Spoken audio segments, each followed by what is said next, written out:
Kita akan bahas mengenai maraknya pungli di Indonesia dan bagaimana kemudian dampaknya terhadap investasi. Sudah bergabung para narasumber bersama kami baik di studio maupun terhubung melalui sambungan virtual. Saya sapa terlebih dulu para narasumber yang sudah bergabung di studio. Ada Sekjen Transparansi Internasional Indonesia atau TII, Mas Danang Widyoko. Selamat malam Mas Danang. Selamat malam. Terima kasih sudah berkenan bergabung Sama-sama. langsung ke sini. Kemudian juga ada Mas Heri Firmansyah, pakar hukum pidana dari Untar. Selamat malam. Selamat malam. Assalamualaikum warahmatullahi wabarakatuh. Alhamdulillah sehat. Dan kemudian juga ada yang bergabung secara virtual, pemirsa, Wakil Ketua Umum Kadin Indonesia, Pak Sarman Simanjorang, serta Wakil Ketua Umum Bidang Hukum dan Advokasi Kadin Banten, Pak TB Sukatma. Selamat malam Bapak-Bapak. Selamat malam Pak. Selamat malam. Sehat Pak, semoga Pak Sarman sehat ya.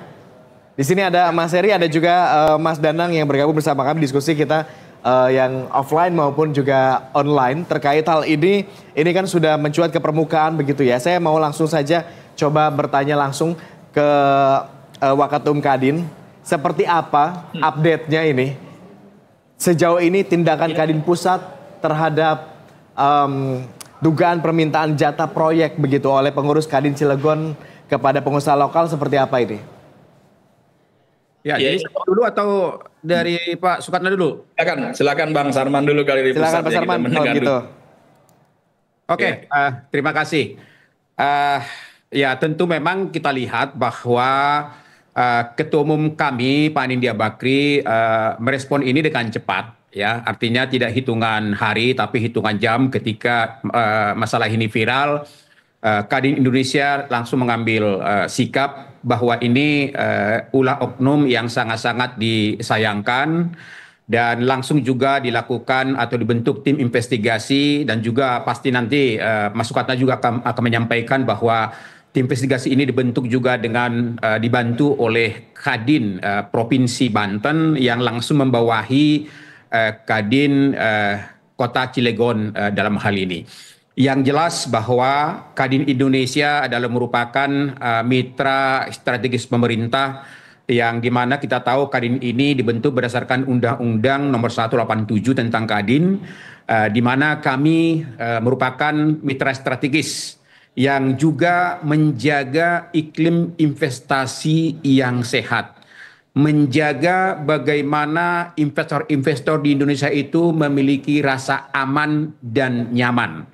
Sehingga kami tidak akan mentolerir kalau ada praktek-praktek seperti yang dilakukan oleh teman-teman kita pengurus Kadin di Cilegon dalam hal ini.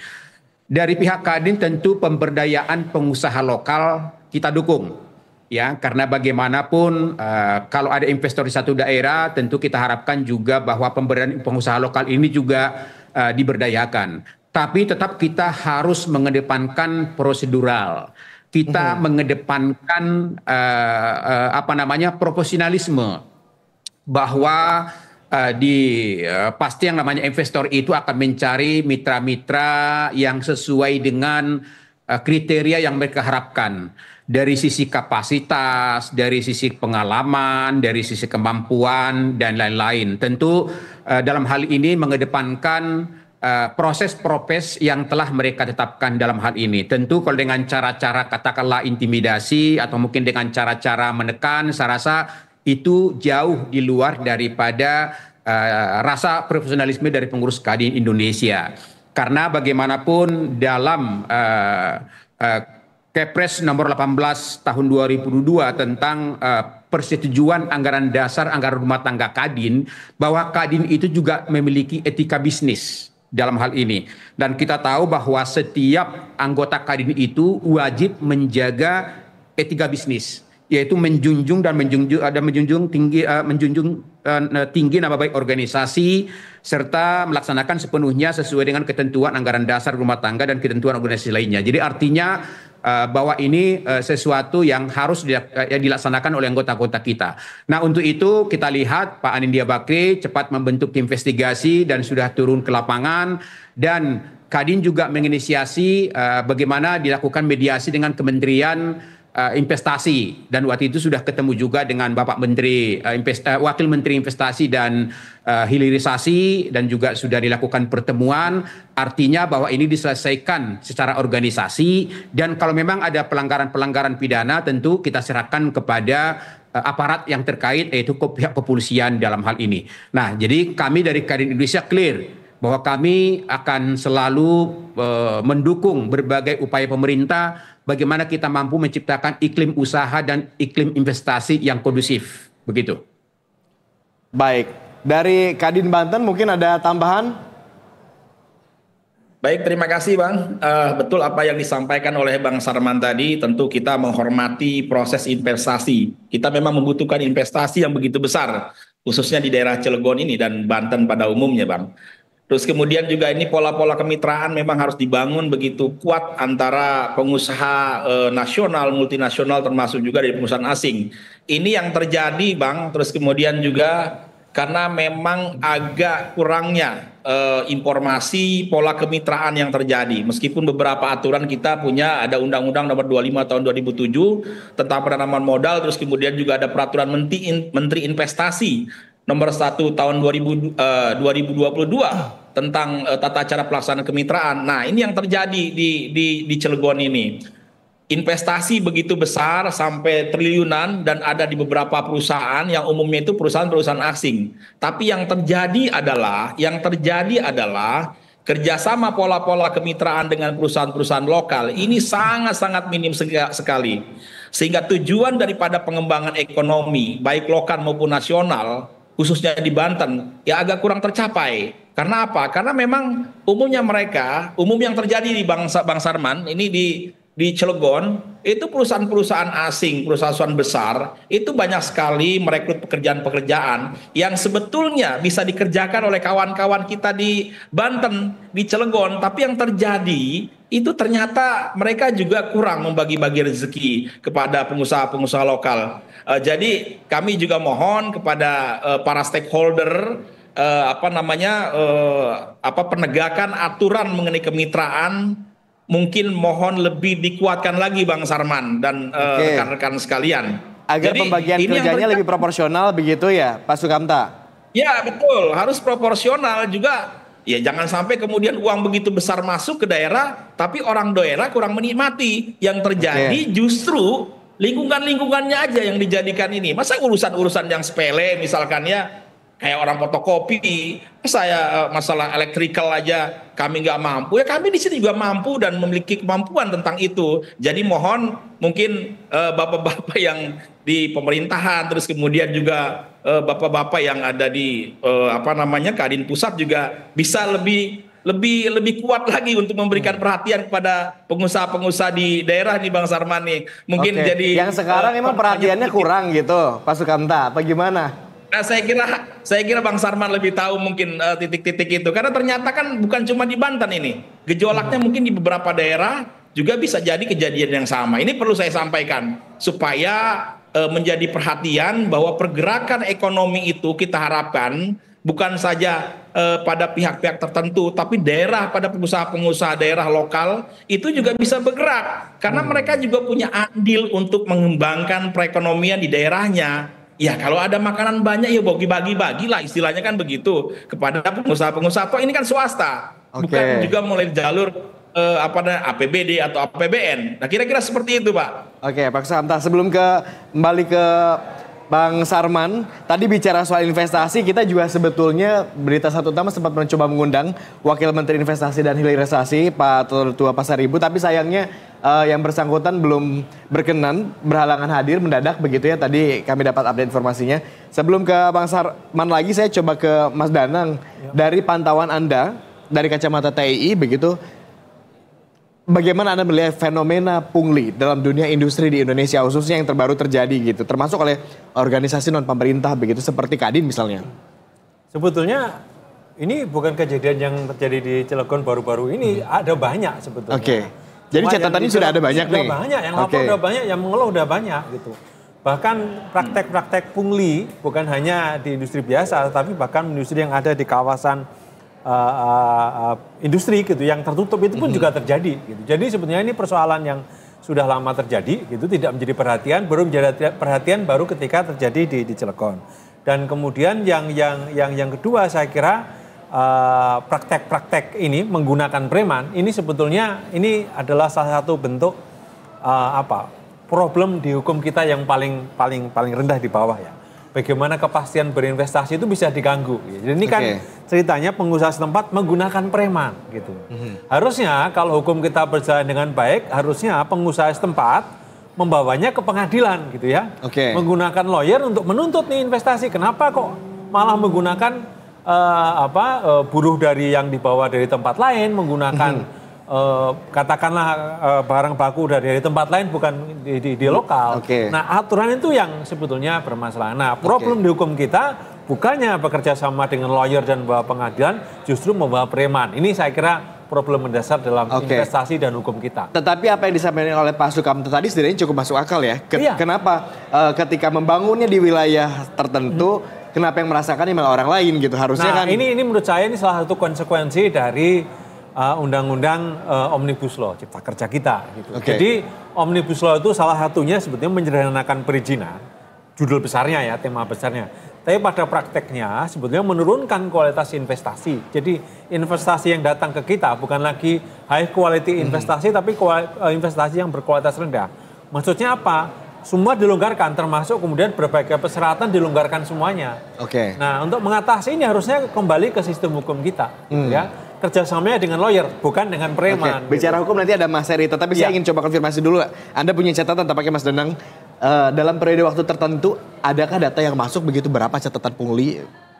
Sementara memang belum ada, karena ini prakteknya ya, selama ini rekan-rekan pengusaha itu tidak berani bicara seterbuka gitu. Saya mendapat banyak telepon nih, lapor ke TI, tapi ini bisa kamu catat nggak? Oh nggak bisa ini. Jadi memang ada ketakutan di kalangan pengusaha ketika ada banyak pungutan, mereka pun takut lapor kepada penegak hukum. Gitu, jadi mereka instead of menolak, akhirnya memberi aja sesuai memberi aja atau kalau enggak ya mereka pergi gitu ya. Kalau itu dikhawatirkan ketika mereka mau tutup pergi, artinya tidak ada iklim investasi yang kemudian dibangun begitu ketika mereka milih pergi. Problemnya begitu, karena kemudian sistem hukum tidak bekerja, lapor ke polisi takut juga malah berujung. Kan kalau urusan hukum itu orang takut ongkosnya mahal, nggak bisa diprediksi juga hasilnya, sehingga kemudian memilih kalau bisa dibayar, kalau udah mengganggu kemudian seluruh sistem produksi ya mereka memilih pergi ke tempat lain. Apalagi Indonesia ini sekarang ancamannya kan di negara-negara tetangga kita ini agresif ya. Seperti Vietnam gitu, atau mau lebih rendah lagi ada Bangladesh misalnya, yang lebih tinggi lagi ada Malaysia gitu, yang setara mungkin Vietnam. Nah ini kan ada pilihan bagi industri-industri besar untuk bisa pindah ke negara-negara shifting ke negara tetangga gitu. Ya, ini jadi masalah yang investasi yang rendah ini kan. Yang paling ditakutkan, paling dikhawatirkan adalah ketika kita sebetulnya punya tempat yang baik, menciptakan iklim investasi yang baik, asing mau masuk ke kita, kemudian nggak jadi gara-gara. Iya, karena salah satu biaya yang tidak bisa dikalkulasi lagi.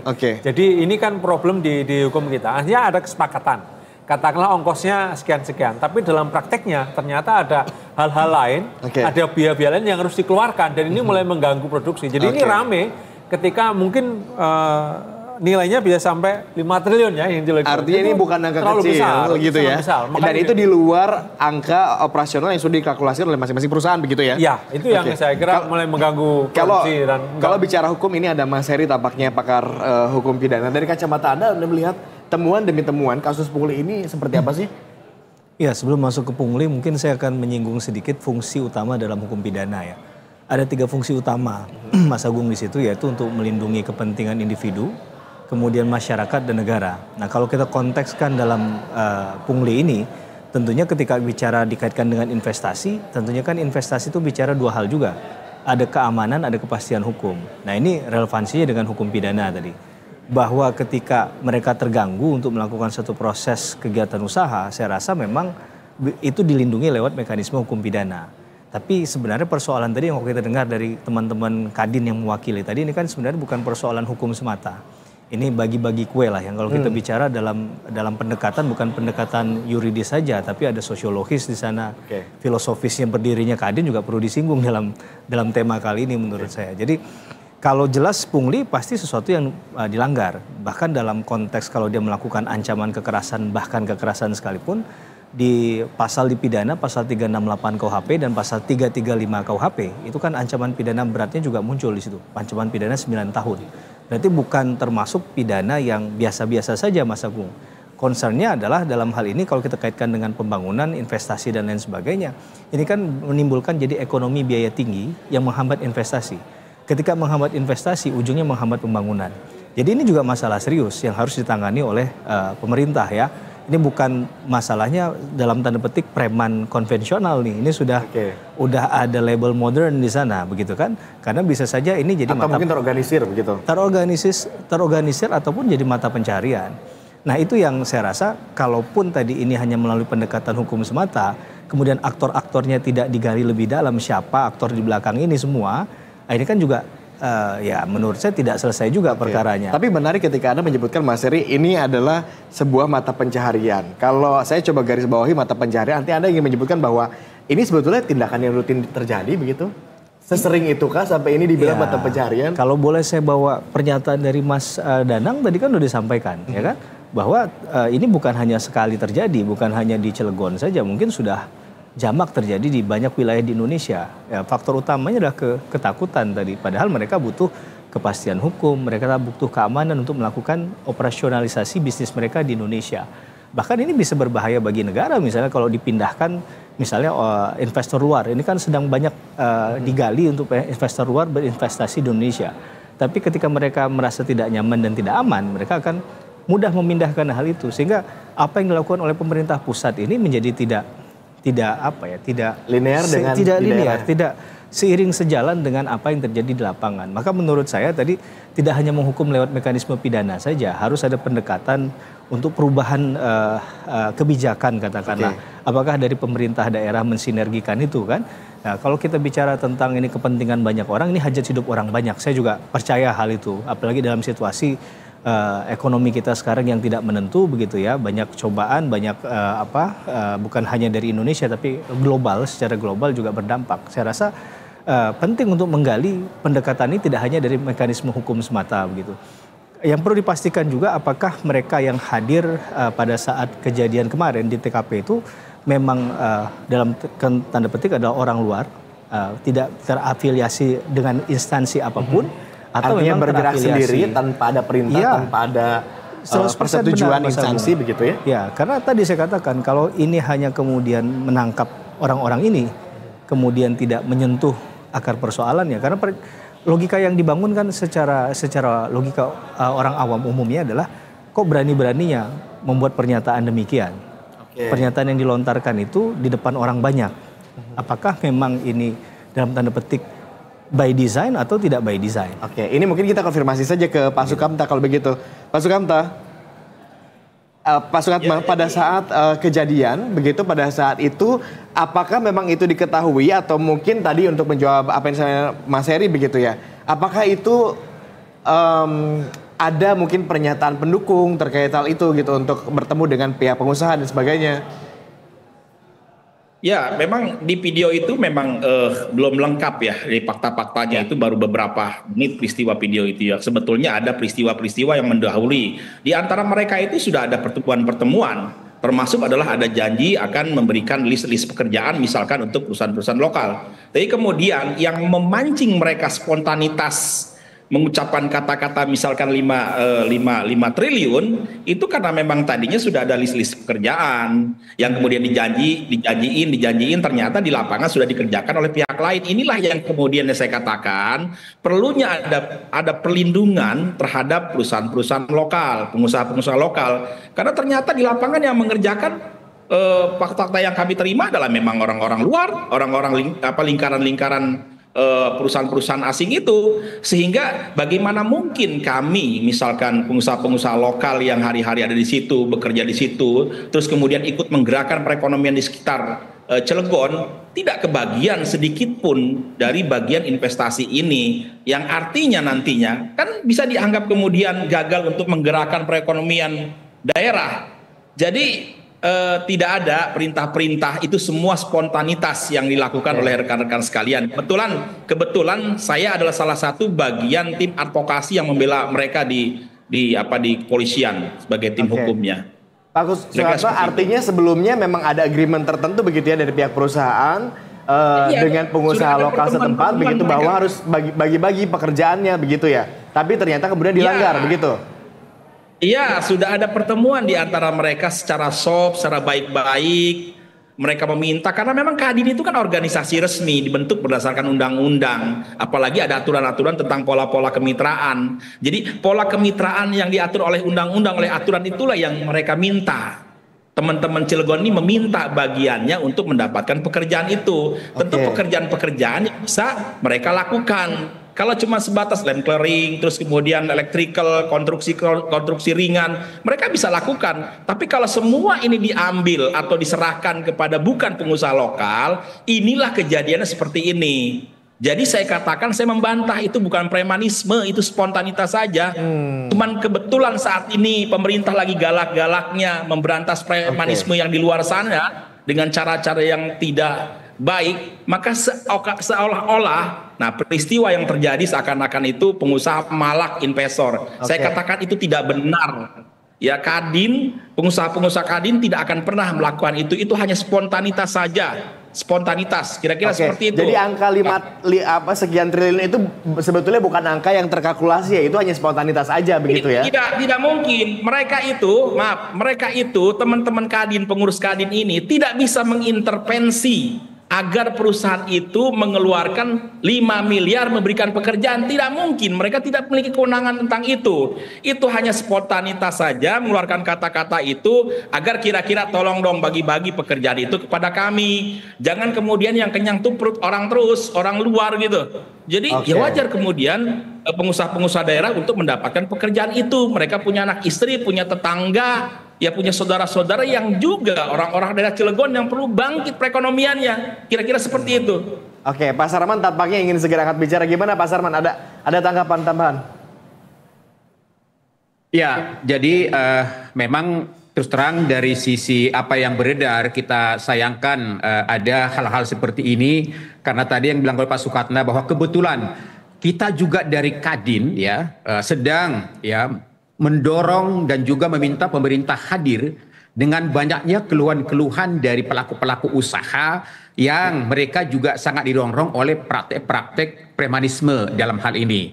Nah, dengan kejadian ini ya kami berharap ya kepada seluruh Kadin Indonesia, ini adalah yang pertama dan terakhir dalam hal ini, supaya dalam hal-hal seperti ini ya lebih hati-hatilah ya.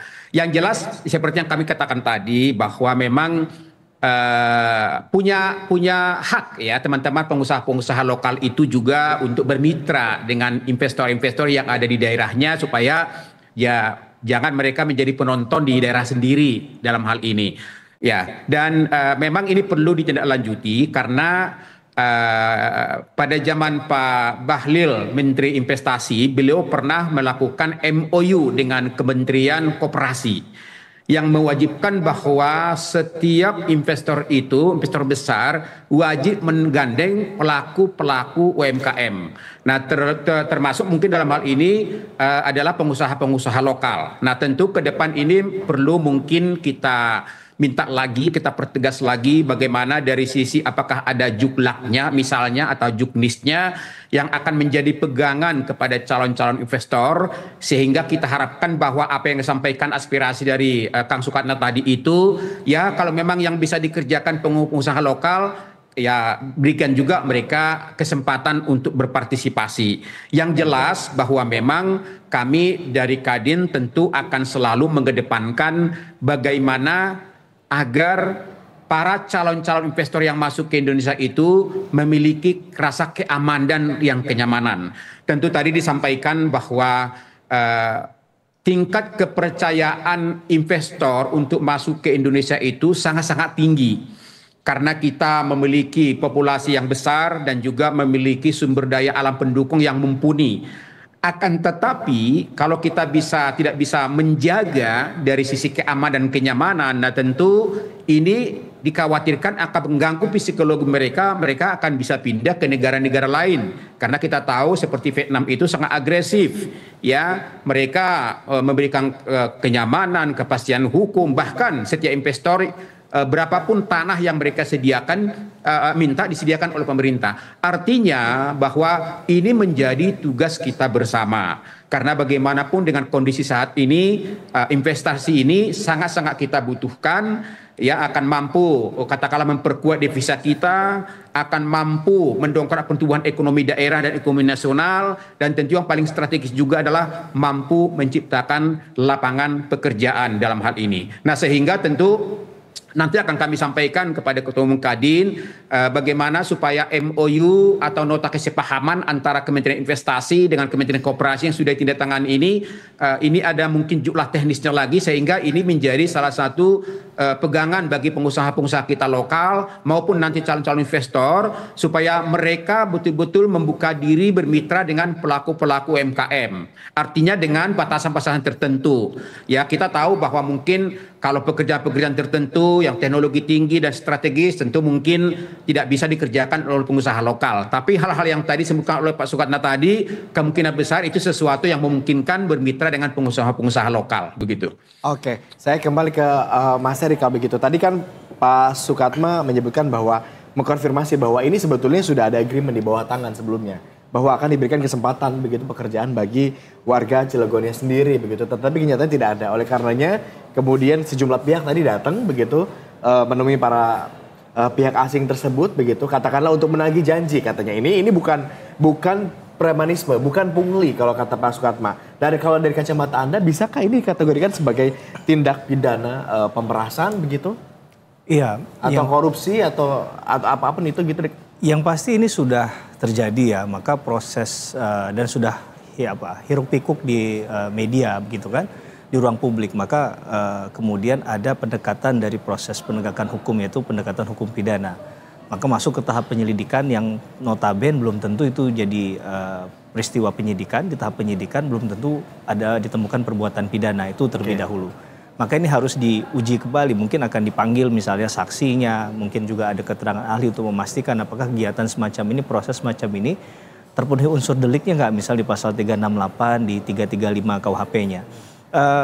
Dan yang menarik tadi adalah banyak hal yang sebenarnya terbuka di saat ini ya, bahwa persoalan itu adalah persoalan yang mungkin dicap atau diklaim sebagai persoalan bisnis sebenarnya, bukan persoalan untuk melakukan ancam-mengancam. Tapi langkah korektif yang harus dilakukan oleh teman-teman Kadin juga adalah ke depan kalau dia memang menggunakan instansi begitu, apapun ini, bukan hanya Kadin ya, tapi siapapun dan apapun itu harusnya kan menggunakan langkah-langkah yang lebih well organized lah, gitu. Jalur yang lebih formal menurut saya. Apakah lewat mediasi kah, ataukah ini lewat jalur yang lebih intinya lebih formal lah ya, yang kemudian. Tapi mediasi kan tatap muka seperti yang tadi berlangsung, itu juga mungkin mediasi awalnya. Iya, cuman kan mediasi yang ini tidak kita harapkan karena ini terlalu banyak orangnya ya. Harusnya perwakilan sehingga kita tahu siapa yang berbicara kan begitu. Poin ketika kita bicara mengikuti alur hukum berpikir itu adalah siapa yang nanti ujung-ujungnya bertanggung jawab. Nah, kalau dalam konteks pidana misalnya, pertanggungjawaban pidana kan melekat secara individu, Mas Agung. Jadi kalaupun dia melakukan tindak pidana, tidak bisa kemudian langsung mungkin dikaitkan dengan organisasi A dan B. Nah, yang jadi permasalahan kalau ini mau dilakukan langkah korektif, perlu sekali dilakukan agar jangan sampai ke depan, kita tidak ingin ini terulang kembali, tapi kemudian ada sekelompok orang yang mengatasnamakan A tadi, mendatangi satu tempat, memberikan pressure begitu, kemudian akhirnya sebenarnya menurut penyidik ini terpenuhi unsur deliknya, tapi kemudian berlindung misalnya di dalam satu organisasi. Ini kan harus ada pertanggungjawaban yang jelas. Maka siapapun yang seharusnya terlibat di sana memang harus ada investigasi dulu dari pihak kepolisian. Karena memang pihak kepolisian lah yang kemudian akan menilai bahwa menakarlah kata bahasa kita ya secara pembuktian nanti kalau dia masuk ke proses penyidikan. Apakah ini layak dinaikkan ke proses penyidikan atau tidak? Apakah ada kata-kata mengintimidasi misalnya? Kalau memang tidak ada misalnya murni hanya disampaikan ada poin-poin yang kemudian juga hilang di situ ya, yang tidak disampaikan secara utuh kan juga perlu untuk kita nilai begitu. Karena nggak mungkin hanya dari pertemuannya ada 1 jam misalnya, kemudian dipotong menjadi 5 menit misalnya, ini kan bisa jadi tidak utuh atau malah sekarang poin di kalimat pertama, di menit pertama, kemudian ditambahkan di menit ke-29. Ini kan menjadi tidak nyambung. Maka kita kalau orang hukum pidana khususnya karena kebenaran material yang akan digali, kita sangat berhati-hati sekali. Dan harus komprehensif begitu. Ya. Tetapi tentu saja kita tidak bisa sini, melupakan dampak yang bisa ditimbulkan akibat temuan ini begitu. Kalau sampai akhirnya orang nggak mau investasi ke kita, kerugian material. Karena dari awal tadi saya sudah ingatkan kan bahwa bicara tentang fungsi hukum pidana, kemudian bicara tentang bisnis dalam beretika dan lain sebagainya kan ada aturan mainnya. Ada rule of the game-nya. Itu yang menurut saya sebenarnya untuk membatasi, untuk melingkupi jangan sampai akhirnya tujuannya hanya menyampaikan aspirasi, berujung malah nanti di pidana misalnya. Sehingga kita bisa membaca perkara ini secara utuh tadi kan, tidak sepenggal-sepenggal, tidak kemudian nanti ada penggunaan kata yang menurut teman-teman Kadin misalnya tidak tepat misalnya. Nah, ini kan harusnya memang jadi cara juga untuk memberikan konfirmasi. Bahkan saya melihat ini jadi merajut tali kasih nih antara Kadin pusat dengan teman-teman di daerah begitu kan. Yang mungkin selama ini ada katakanlah ada informasi yang mungkin perlu untuk disampaikan. Dan ini terima kasih sekali Berita Satu menjembatani ini kan.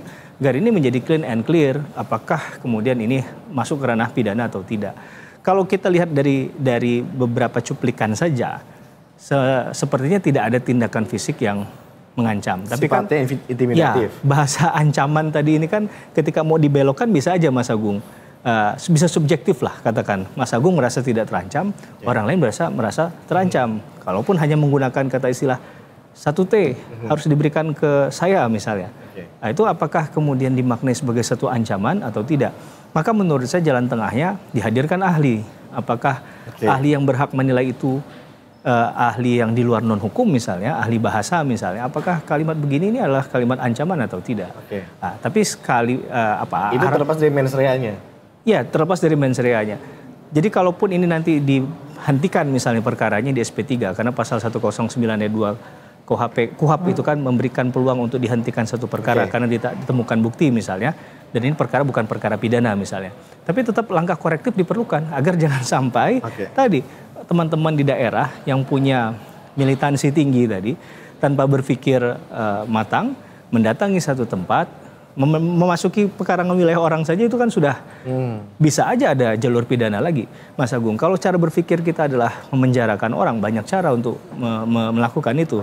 Tapi yang tujuannya bukan di situ gitu ya. Itu yang mau kita ingatkan. Tapi kalaupun memang terpenuhi setidak-tidaknya, pertanggungjawaban pidana secara individu ini harus diselesaikan. Tapi kalau ada kaitan dengan yang lebih besar lagi, tentu untuk memberikan perlindungan investasi juga perlu dilakukan, ditindak tegas begitu. Oke, saya ke Mas Danang kalau begitu dari Transparansi Internasional Indonesia. Kalau kita bicara asal muasalnya akarnya, penyebab sistemik, mengapa praktik pungutan liar ini masih banyak di sektor industri, kemudian juga di investasi ini sebetulnya apa? Tadi kalau misalnya kita dengarkan juga pernyataan dari Pak Soekatma juga ada agreement sebelumnya begitu. Mungkinkah kemudian kita membuat aturan atau pagu tertentu yang langsung saja begitu mengkotak-kotakan, membagi-bagi gitu. Ini yang sekian persen oleh Indonesia atau warga setempat, sekian persen boleh dikelola gitu. Sebetulnya kan itu ada di aturan, saya kurang tahu persis ya, aturan turunan-turunan dari investasi penanaman modal asing ya. Saya kira memang tugas Kadin untuk memonitor bagaimana implementasinya. Dan saya kira tentu kita lebih berharap ya Pak Soekatma itu mendampingi rekan-rekan Kadin Cilegon itu di arbitrase atau peradilan perdata misalnya, bukan di peradilan pidana seperti hari-hari ini ya. Yang sekarang kan pidana ya? Pidana, harusnya kan digugat aja kalau mereka tidak memenuhi persyaratan itu, dilaporkannya ke pengawas di perindustrian atau apapun kementerian terkait. Nah itu yang saya menduga barangkali itu yang tidak jalan. Jadi, bagaimana Kadin melakukan monitoring dan pengawasan, bagaimana investasi mematuhi kesepakatan dalam itu. Tetapi saat yang sama, kita harus akui juga ada pasar sebetulnya. Ketika orang tidak percaya hukum, ternyata kemudian ada yang disebut preman yang menawarkan dan memberikan jalan keluar. Dan ini harus kita akui juga bahwa preman itu udah naik kelas sekarang. Kalau disebut dulu kita dengan preman ya, kita dulu preman, itu kan preman targetnya itu kan pedagang kaki lima, pasar tradisional gitu ya. Hari-hari ini kita kaget. Preman itu ternyata udah bukan preman jalan, tapi preman gedongan kan. Artinya ini kan tampilannya juga tampaknya gitu. Berubah begitu sekarang. Saya kira ini kita mesti masuk ke politik karena memang ada kebutuhan di para politisi kita untuk menjangkau masyarakat dan itu salah satunya ditawarkan oleh preman dan kita harus akui gitu kan, misalnya salah satu ormas pendukung presiden sekarang juga yang dulu dikenal preman juga gitu. Nah, situasi ini yang saya kira membuat ini PR bagi penegak hukum ya. Artinya ternyata hukum di bawah ini tidak memberikan kepastian. Nah, justru preman yang masuk untuk memberikan kepastian. Ini yang saya kira PR besar bagi kepolisian, PR besar bagi pengadilan kita ya, untuk memberikan kepastian hukum di tingkat lokal agar kemudian ini tidak menciptakan pasar agar di mana preman bisa masuk gitu ya. Oke. Terkait monitoring mungkin nanti kita coba konfirmasi ke Pak Sarman begitu ya. Tapi tampaknya Bapak-Bapak kita harus jeda terlebih dulu. Kita akan lanjutkan diskusi kita pada malam hari ini usai jeda pariwara. Pemirsa tetap bersama kami di Berita Satu Utama. Kami kembali sesaat lagi.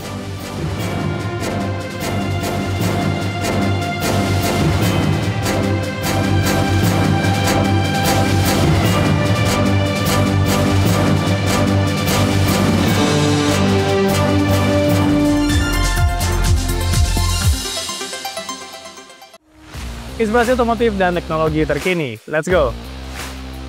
Nissan baru-baru ini meluncurkan mobil yang dapat berjalan sendiri, mendeteksi rintangan, berhenti untuk memberi jalan pada pejalan kaki, dan berpindah jalur tanpa ada campur tangan manusia. Informasi seputar otomotif dan juga teknologi yang pastinya lagi ngetren dan inovatif. So, stay tune terus di program Ototekno, inspirasi otomotif dan teknologi terkini.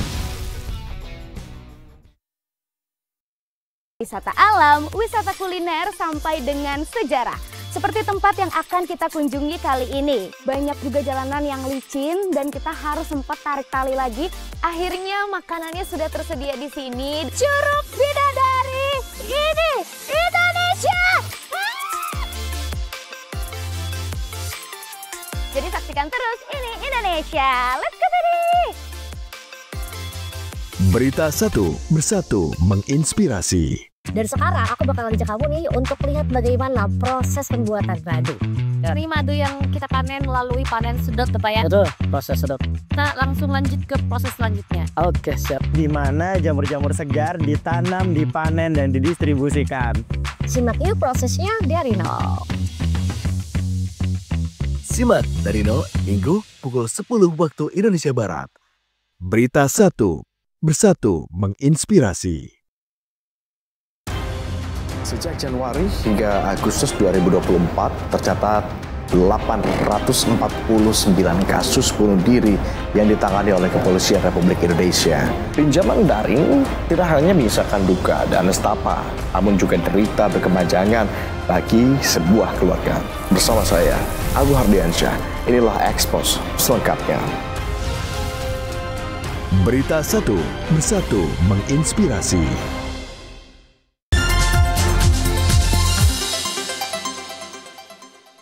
Terima kasih Anda masih bersama kami di Berita Satu Utama, dan pemirsa kita masih akan kembali lanjutkan diskusi kita bersama narasumber yang sudah hadir di studio dan juga yang terhubung secara virtual bersama kami. Ada Mas Danang, kemudian ada Mas Heri, ada juga Pak Sarman, dan juga ada Pak Sukatma. Saya ingin coba mengkonfirmasi perihal bagaimana monitoring Kadin begitu terhadap operasional termasuk juga mekanisme kerja para pengusaha di wilayah. Mungkin bisa dikonfirmasi oleh Pak Sarman. Pak Sarman.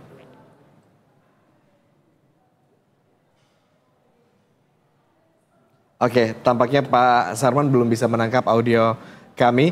Pak Sukatma, kalau begitu mungkin Anda bisa tambahkan sebetulnya upaya monitoring begitu dari pihak Kadin terhadap pengusaha-pengusaha di daerah ini seperti apa? Ya, sebetulnya memang di Kadin itu ada sistem, Pak. Ada sistem ya, Mas ya, bahwa semua data-data anggota dan pengurus pengusaha-pengusaha Kadin semuanya terdata di setiap wilayah, provinsi, dan juga kabupaten kota. Terus kemudian juga memang telah ada, kita itu selalu pelatihan-pelatihan, termasuk juga bagaimana kita membina hubungan dengan para investor-investor itu, para pengusaha-pengusaha baik nasional maupun internasional. Saya kira sebetulnya tidak ada masalah. Itu yang kejadian di Cilegon itu spontanitas belaka dan tidak ada sesuatu. Sebetulnya ini karena bersamaan aja dengan berita-berita tentang premanisme itu aja, Mas. Oke, dan kebetulan memang lagi digaungkan soal iklim investasi di tanah air begitu ya, sehingga ini kemudian jadi ramai. Ya betul. Kalau dari data selain di Cilegon ada nggak sih mungkin kondisi-kondisi serupa seperti ini di wilayah lain di Banten? ini kejadian sampai viral, terus kemudian juga ada katakanlah ada peristiwa-peristiwa yang seakan-akan di situ ada penekanan. Ini baru kali pertama di Cilegon ya. Saya nggak tahu kalau di beberapa tempat yang lain. Dan di kabupaten kota di wilayah Provinsi Banten saya kira tidak ada masalah.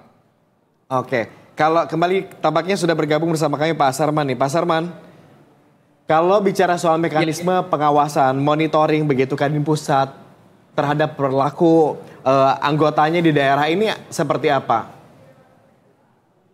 Ya, jadi kami sampaikan bahwasannya Kadin itu memiliki yang disebut dengan etika bisnis. Dan itu tertuang dalam lampiran anggaran dasar anggaran rumah tangga Kadin yang disahkan melalui keputusan Presiden nomor 18 tahun 2022 dalam hal ini. Jadi ada 10 di sana etika bisnis yang harus ditaati oleh seluruh pengurus dan anggota Kadin. Jadi di sana semua sudah ada misalnya senantiasa meningkatkan profesionalisme, tanggung jawab untuk meningkatkan mutu dan kemampuan serta bertanggung jawab dalam mengantisipasi perubahan lingkungan usaha misalnya itu sudah ada di sana. Kemudian membina hubungan usaha berlandaskan itikat baik, memenuhi ketentuan yang diperjanjikan, serta menyelesaikan perselisihan atau perbedaan pendapat secara musyawarah dengan berdasarkan keadilan. Jadi artinya ini ada 10 etika bisnis dalam hal ini. Nah, kami dari Kadin Indonesia tentu akan proaktif ya melakukan pembinaan dan pengawasan kepada seluruh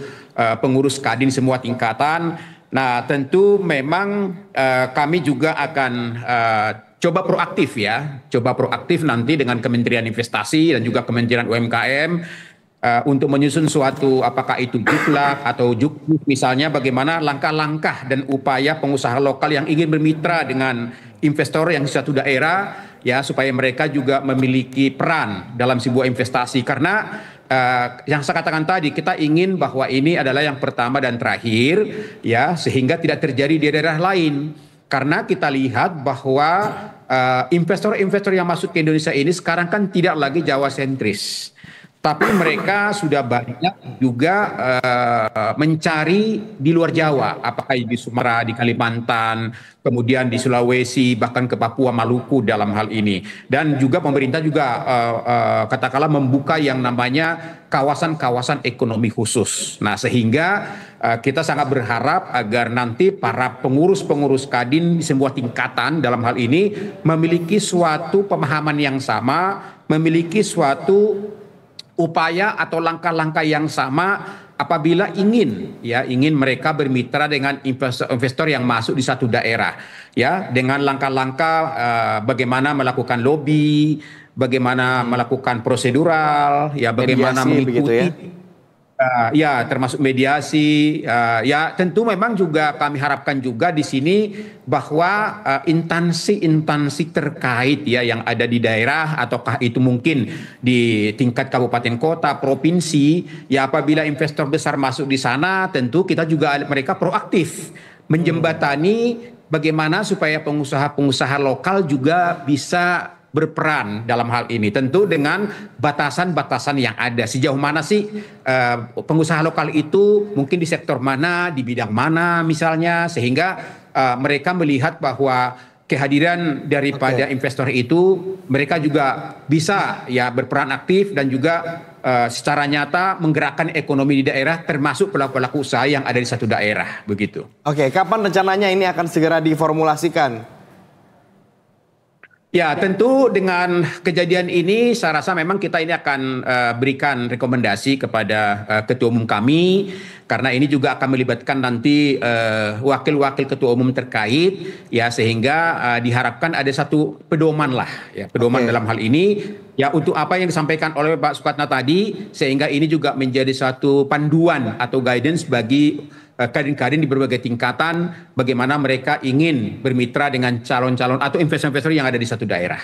Baik, kita dorong agar ini segera bisa diformulasikan sehingga ada petunjuk-petunjuk teknis begitu dari para juga pelaku usaha di daerah begitu sehingga kalau misalnya ada temuan seperti ini bisa dilakukan dengan prosedur yang tepat begitu ya. Karena tampaknya pungli ataupun apapun itu dalam tanda petik namanya begitu sudah semakin meresahkan warga. Bagaimana kemudian warga berpendapat, Bapak-bapak, tampaknya kita harus tahan dulu diskusi kita pada malam hari ini. Kita coba update begitu informasinya dengan rekan kami di lapangan, ada Juan Ardia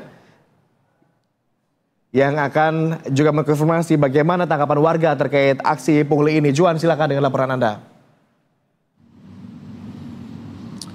Ya, Agung, premanisme di Indonesia sedang menjadi sorotan di tengah masyarakat.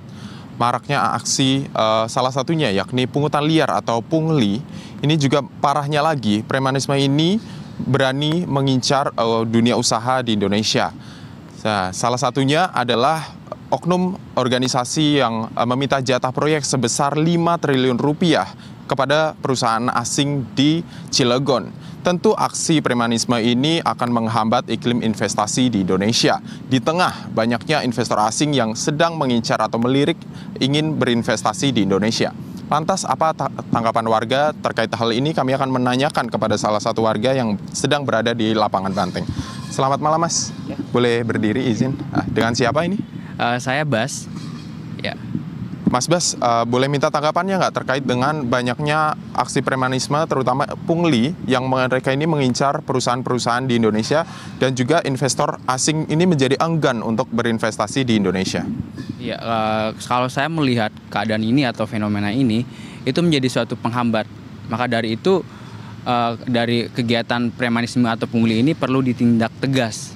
Maka dari itu, pemerintah juga harus mempunyai regulasi yang baik terhadap maraknya premanisme yang terjadi, karena ini akan menghambat investasi atau investor luar ya untuk berkembang di Indonesia. Dan ini kan menjadi suatu peluang juga, karena dengan adanya investor dari luar itu akan membuka lapangan kerja. Dan kita tahu bahwa Indonesia masih banyak sekali warga yang bisa dikatakan pengangguran seperti itu. Ini artinya pemerintah apakah perlu untuk memperbaiki regulasi dan juga pengawasan terhadap investasi yang ramah terhadap investor asing? Karena kan dengan adanya investor asing yang membuka perusahaan ini membuka lowongan pekerjaan bagi masyarakat Indonesia.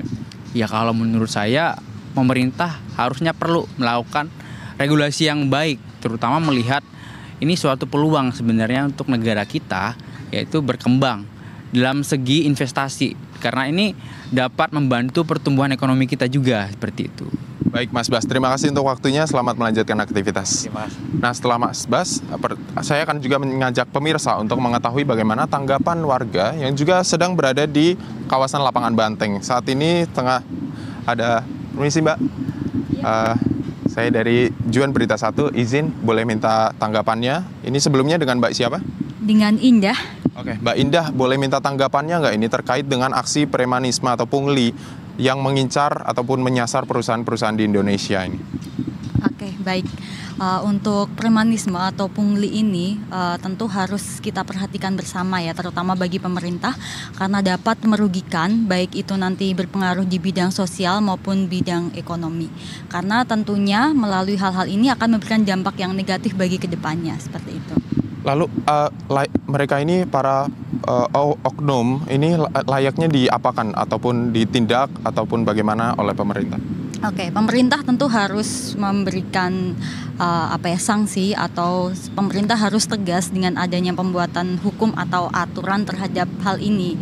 Jadi artinya pemerintah harus memberantas atau memiliki sistem yang jelas untuk bisa memberikan tindakan terhadap oknum ini supaya tidak semakin merebak kemana-mana begitu.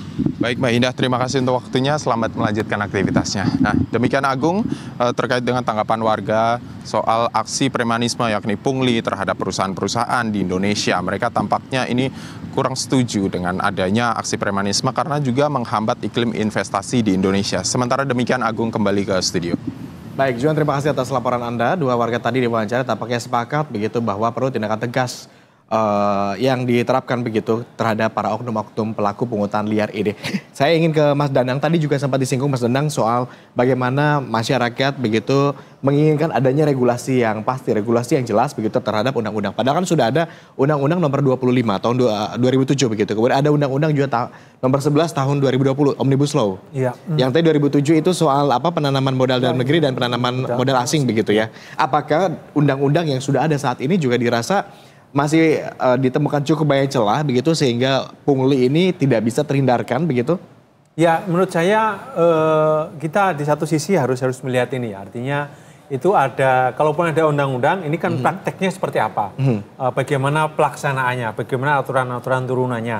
Bagaimana Pak Sarma tadi melakukan monitoring? Nah, ini yang saya kira menjadi PR bagi kita adalah transparansi dalam pelaksanaannya. Yang dikeluhkan teman-teman di Cilegon, barangkali ada benarnya kalau kemudian bahwa ada dijanjikan tapi kemudian tidak terlaksana. Tetapi kan terminologi yang dipakai itu kan sebetulnya kayak jatah preman itu. Itu istilah-istilah jatah preman gitu. Tapi diperhalus begitu. Iya, iya. Sebenarnya yang terungkap seperti itu gitu kan. Nah, artinya kan memang ada persoalan. Atau jangan-jangan perusahaan asingnya juga akhirnya tidak percaya gitu. Tertutup juga, barangkali mereka tertutup. Dan kemudian yang kedua dari Kadinnya juga gitu ya. Bagaimana sih mendapatkan proyek dan berpartisipasi. Kalau katakanlah sistemnya berjalan dengan baik, yang diminta kan bukan 5 triliun. Yang diminta lah kapan tendernya, transparan apa tidak. Kenapa kami yang mengajukan tender kok kalah semuanya? Pemenangnya siapa saja gitu. Benarkah itu diambil oleh perusahaan lain? Perusahaan lain itu siapa? Ini kan ada persoalan dalam tendernya juga gitu ya.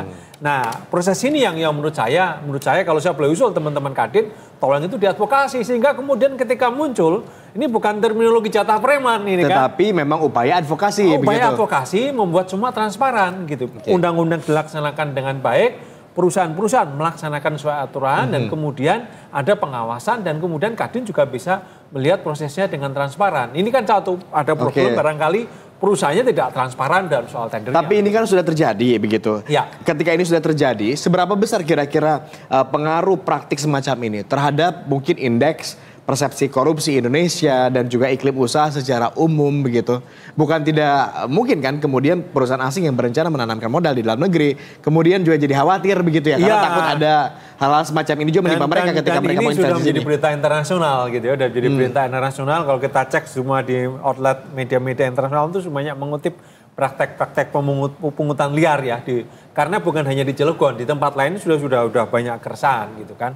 Nah ini menurut saya PR bagi pemerintah. Walaupun sebetulnya kalau soal hukum yang membuat indeks persepsi kita rendah itu kan soal hukum dari dulu sampai sekarang gitu kan. Artinya tidak akan membuat kita lebih tinggi juga atau tetap rendah, akan tetap rendah karena memang ini PR yang belum terselesaikan oleh pemerintah. Tetapi yang membuat ini menjadi penting adalah ini sudah menjadi berita internasional. Ini akan menjadi faktor orang untuk mengalihkan investasi ke negara lain atau enggan untuk berinvestasi di Indonesia karena tidak ada jaminan hukum khususnya perlindungan keamanan terhadap investasi. Ini kan basic yang kebutuhan real bagi investasi. Keamanannya dijamin gitu ya. Mereka bisa menjalankan bisnisnya dengan baik tanpa diganggu oleh pungutan-pungutan itu.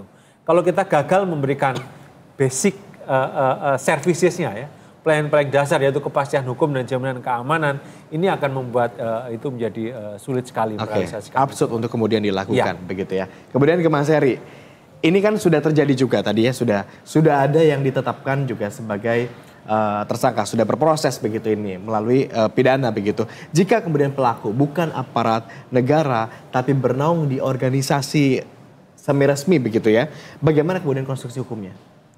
Ya, kalau jelas ini ada afiliasinya dengan menggunakan kewenangan atau kekuasaan negara, maka pasti akan masuk ke tindak pidana korupsi pasal 12E, F, dan G.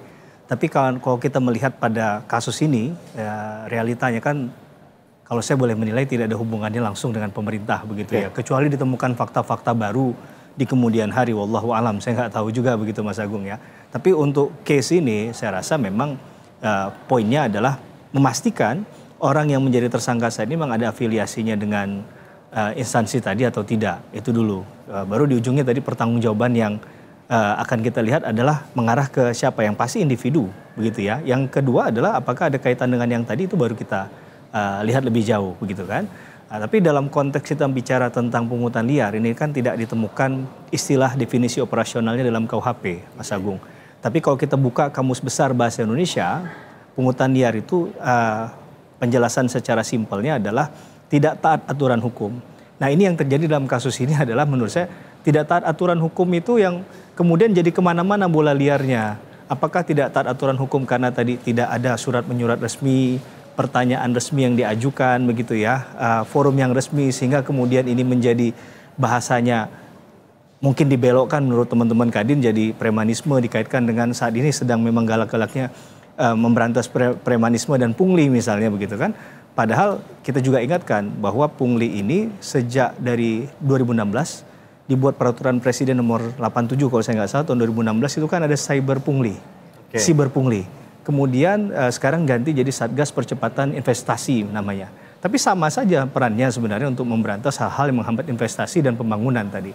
Maka sekali lagi, ini sedang upaya untuk itu, ya, gitu, memberantas hambatan investasi. Maka teman-teman Kadin harus sekali lagi berhati-hati karena Kadin kan nggak hanya di pusat, ada di daerah, ada mekanisme katakanlah komunikasi yang harus diatur kembali gitu, advokasi yang harus dipertajam, bagaimana kemudian semuanya harus legal formal karena membawa nama organisasi sehingga segelintir orang yang mengatasnamakan instansi atau institusi itu juga harus diperhatikan. Jangan sampai nanti kalau misal salah ini oknum saja misalnya kan.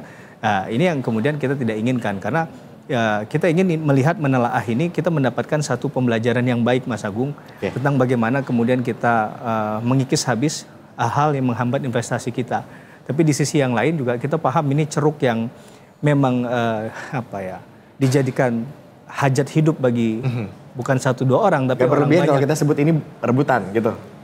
Rebutan mungkin istilah yang bisa digunakan juga ya, tapi dalam konteks ini bagi saya adalah bagaimana menginisiasi ini tujuannya tersampaikan tapi tidak melanggar hukum kan begitu. Jangan sampai kalau kita menganggap hal ini jadi hal yang biasa saja, besok-besok dibuat lagi yang lebih lebih greget lagi gitu ya, mendatangi kemudian misalnya mengacung-acungkan senjata tajam karena tadi tidak ada batasan limitasi yang jelas mengenai apa yang boleh dan tidak boleh dilakukan dalam bahasa etika berbisnis kan sangat bahasa yang sangat luas sekali definisinya. Tapi bagaimana kemudian kita bisa memanifestasikan itu, pandangan kita sama semua nih Mas Agung. Kalau kita melakukan hal semacam ini berarti ini sudah melanggar etika bisnis misalnya. Urusan etika itu bukan wilayah hukum awalnya, tapi bisa jadi berdampingan dengan wilayah hukum. Orang yang dipersalahkan atas nama etik itu bisa juga masuk ke jalur hukum. Kan ini dua hal yang harus kita titipkan kepada kanda-kanda kita semua di teman-teman Kadin tadi kan. Jangan sampai urusan bisnis berujung pidana. Karena kita nggak punya kepentingan apapun untuk memaksakan ini harus ke ranah pidana atau tidak. Tapi yang bisa kita pastikan ada komunikasi yang kurang rapi di sana, ada administrasi, organisasi yang kemudian harus kembali dibenahi. Karena bagaimanapun ini kan Kadin bukan hanya 1-2 orang, kumpulan orang. Nah, ini kan karakternya macam-macam. Ada yang mungkin pengennya cepat tapi tidak berpikir tentang keselamatannya gitu, keamanannya. Ada yang berapi-api tapi ada yang kalem juga, ada yang tenang gitu, ada yang jernih gitu ya. Mungkin terakhir kita akan coba dengarkan closing statement dari Pak Sarman dan juga Pak Sukatma. Mungkin ke Pak Sukatma terlebih dulu. Pak Sukatma, upaya advokasi apa yang kemudian akan dilakukan begitu terkait hal ini? Mungkinkah masukan dari Pak Danang tadi soal digeser aja ke perdata begitu? Iya, saya kira itu dari dua narasumber ini. Namun demikian juga perlu disampaikan bahwa kami rekan-rekan di Kadin daerah Banten termasuk Cilegon tentu menerima dan mengawal investasi-investasi dari luar yang sebanyak mungkin. Kita berterima kasih akan tetapi juga mohon kiranya juga diperhatikan pelindungan hak-hak pengusaha-pengusaha lokal ini sehingga turut menikmati. Seberapa bagus sekalipun itu aturan-aturan, terus kemudian aturannya tidak ditegakkan, terus kemudian tidak diawasi secara baik, saya kira juga tetap saja nantinya yang menikmati adalah bukan pengusaha-pengusaha lokal ya khususnya, yang juga tujuannya tadinya mau menggerakkan perekonomian di daerah, paling tidak seperti itu. Baik, Pak Sarman, closing statement dari Anda mungkin? Ya, jadi karena ini berada di bawah kewenangan daripada Kadin Provinsi, maka kita serahkan nanti kepada Kadin Provinsi Banten, ya, dengan ini Kang Sukatna untuk melakukan investigasi, karena ingin kita ini clear bahwa ini bukan praktik premanisme, tapi spontanitas daripada teman-teman kita yang ingin diberdayakan sebagai pengusaha lokal. Tentu ini akan menjadi catatan dan pelajaran yang berharga bagi kami dari Kadin Indonesia, dan tentu kami akan proaktif ya melakukan advokasi dan juga akan menindaklanjuti bagaimana ke depan pola pemberdayaan pengusaha-pengusaha lokal terhadap di mana di daerahnya di sana itu ada investasi yang masuk, sehingga mereka juga bisa merasakan bahwa kiraan investasi itu mampu juga menggerakkan ekonomi, mampu juga menggerakkan pengusaha-pengusaha lokal, mampu meningkatkan pertumbuhan ekonomi daerah maupun nasional, dan juga menyediakan lapangan pekerjaan. Kita akan dukung terus langkah-langkah dari teman-teman Kadin Banten. Mudah-mudahan ke depan ini bisa berjalan dengan baik dan kita bisa akhirnya melihat secara ujungnya supaya ini clear bahwa ini bukan praktek premanisme dari pengusaha, tapi adalah merupakan aspirasi daripada pengusaha-pengusaha lokal secara spontan. Terima kasih, Mas Arman. Terima kasih, Mas Danang. Mas Heri, ada tambahan tidak ada? Iya. Oke, terima kasih. Tentu harapan kita sama ya, agar iklim investasi kita tanah air terjaga, kemudian juga yang disampaikan oleh pemerintah pusat begitu menciptakan iklim investasi yang baik. Tentu harapannya juga agar ekonomi kita perkembangannya terus meningkat dengan adanya asing yang masuk ke dalam negeri, bisa kita kawal bersama-sama. Terima kasih Bapak-Bapak yang sudah di studio, yang juga bergabung secara virtual. Pak Sarman, Pak Sukatma, terima kasih. Mas Heri, terima kasih. Mas Dan, terima kasih sudah bergabung sama kami. Usai jeda kita masih akan kembali pemirsa dengan informasi penting lainnya. Tetap bersama kami di Berita Satu Utama.